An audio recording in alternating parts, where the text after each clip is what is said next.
I enjoyed the movie.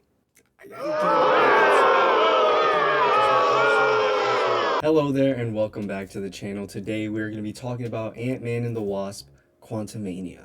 A very, very controversial movie, and I honestly didn't expect all the backlash that came along with this, but nonetheless, here we are. Ant-Man and the Wasp: Quantumania came out this year, obviously PG-13, runtime of 2 hours and 3 minutes. It is currently sitting at a 47% critic score and a whopping 84% audience score on Rotten Tomatoes. Now, I guess we can start with the positives. I think the visuals in this movie are really, really good. It was so fun to look at. At points, I kind of felt like I was in a Star Wars movie, but that's not necessarily a bad thing. I think visually, this is a top 5 MCU movie.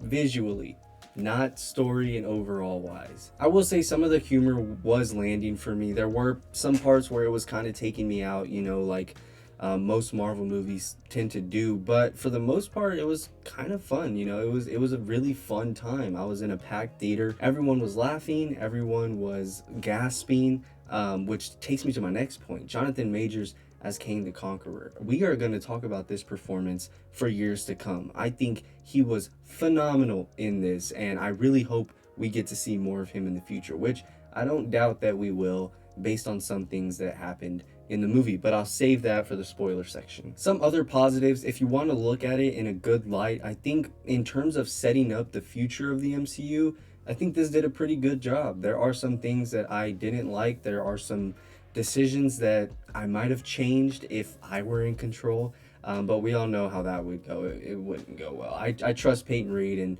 and Marvel with this movie, but honestly, in terms of the future of the MCU, I think it's looking kind of up. It looks very bright. And here we can get into the negatives. Some of the dialogue in this and some of the characters. I feel like they didn't give a lot of characters a ton to do. Our main focal points are maybe Ant-Man and Janet for sure, but like as for the Wasp, Hank and Cassie, they're really just there to kind of be there. They don't have a huge role, and I don't really know how I feel about that. I think they tried to set something up where Ant-Man has to get his family back. He needs to drop his arrogance and the fame that kind of went to his head and kind of get his daughter back, spend the time with his daughter and his family like he used to. And so that's kind of his mission, his goal in this movie. But there are times where it just doesn't work, and by the end of it you're just kind of like, yeah, I guess, you know, they kind of did what they intended to, but for the most part it was kind of sloppy. I feel like a lot of these characters could have had way bigger roles or could have just been cut out of the movie to kind of make the story more solid in a way, and not so much all over the place in terms of character wise and in terms of character building. I feel like in terms of the Ant-Man trilogy, in terms of his character, we haven't really gotten an arc for him. There hasn't been much you can do with his character. And so for this movie, where we start up is where we leave off, almost shot for shot, and I really don't know how I feel about that. Now, if we're talking characters, I do have to get into some negatives about Kang the Conqueror, but in order to do this, we have to move into spoilers. If you want to avoid spoilers, I'll put a timestamp right here, ding, ding, ding, ding, ding, where if you don't want to be spoiled, you can skip to there and you won't have to worry about it. Now, Kang the Conqueror. One thing with Marvel is I feel like they kind of need to make their mind up on Kang. We've seen variants of him already. We've seen He Who Remains in the Loki TV show, and we know he has a lot of variants. He's mentioned it quite a few times. So in this movie, you know, we're kind of expecting this to be our Kang the Conqueror, the next big bad of the MCU. I mean, the next Avengers movie is quite literally named Avengers Kang Dynasty. So you're going into this, I mean, expecting to see Kang, expecting to be introduced to our brand new Phase 5, Phase 6 villain. He even names himself Kang the Conqueror multiple times. So at the end of the movie, we're led to believe he's killed off. Do I believe he's killed off? No, I don't. But why even take it there in the first place? I feel like there's a lot of things you can do, and I'm sure Marvel knows what they're doing with Kang. I don't think he's dead. He might be in some other universe, some other world where he becomes stronger, and that's the Kang that's going to be our main villain. But we shouldn't even be at that point. I don't think the heroes are always meant to win, and that's one thing that makes Infinity War so special is that the heroes don't win, they lose, and now we have Thanos, who we're like, how are they gonna do it? How are they gonna defeat this man? And it sets up Endgame perfectly. As for this, I feel like they didn't do a great job setting up Kang as a threat for the future of the Marvel Cinematic Universe. And it's one thing to have a movie that's not really well received, it's another thing to have your main villain really not well received. We can talk about the performance, we can talk about the acting all day long, but at the end of the day, are we meant to believe that this is our big bad? Because if he is, and they don't do a good job at explaining why he is and explaining how he is gonna come back, I'm not gonna take him serious. I mean, he got taken out by ants and the Ant-Man family, the same family that's been taking down, lower tier villains for both of their movies. And so now they're faced with this huge threat of Kang the damn Conqueror, and they take him out with some ease. And I say with ease because they did have MODOK help them, but I like to pretend that MODOK wasn't in this movie. I mean, for a while I was liking his character. It was kind of cool, and I love the way they made him into MODOK, using Darren from the first Ant-Man movie. I thought it was really cool, him shrinking down when Ant-Man finally defeats him in Cassie's room. That's how he becomes MODOK. He has a big old head and some tiny arms and legs. I thought that was pretty cool.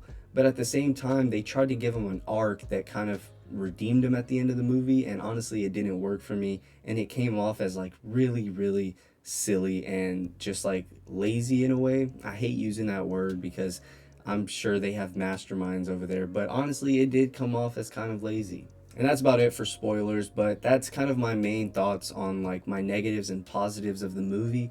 I know I have a lot more negatives, but honestly, I did enjoy it. It's an Ant-Man movie. It's an Ant-Man movie. I didn't really expect much, and I think a lot of where the hate of this movie is coming from is because it had Kang attached to it. I think it had Kang attached to it and Phase 5 attached to it. This is our big movie kicking off Phase 5. And so I think that generated a lot of hype and expectations that weren't really met.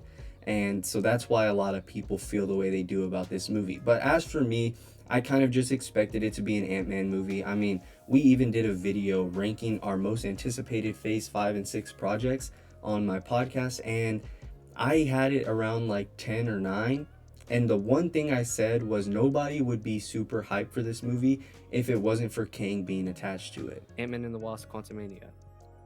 So, look, I think this movie is going to be awesome. I'm so excited for it. Again, a lot of stuff in front of it I prefer. I just think it's like, honestly, if they didn't confirm that Kang was in this movie, would y'all really be messing with it the way y'all are? Be honest. Fair point. So that's why I'm like I like Kang, but we're probably gonna see him in Loki season 2. So it's like, that's kind of the only thing gravitating me. And I will say, I don't know if this is a cheat, but apparently off the trailer they're saying that it kind of goes against Scott Lang as a character and what his motives are by what was shown at San Diego Comic-Con. And I kind of agree with like everything they did. And at this point, what we know of what they did to his character, that's why I have Quantumania that low. I'm still super excited because Kang, but I don't know. That's really about it. So going in with that mindset, I thought it was just all right. I think my final score was a 74 out of 100. I didn't hate the movie. I didn't love it. Is it Marvel's worst? No. Is it Marvel's best? No. It's middle tier, around the 20-ish range. And that's about how I feel about it. I think Marvel is not in shambles. I don't think all hope is lost. I just think they kind of fumbled the bag here, villain-wise and story-wise. You got to know what you want to do with your main character, where you want to start him off and where you want to end it. And same goes for the villain. I think you can't fumble a villain with this big a capacity as bad as you did in this movie. But that does it for my review. Did you like this movie? Did you not like this movie? What are your hopes for the future of Marvel? I know DC is coming back with a vengeance, so tell me a little bit about your thoughts in the comments below. But without further ado, that's my review. Thank you for watching. Peace.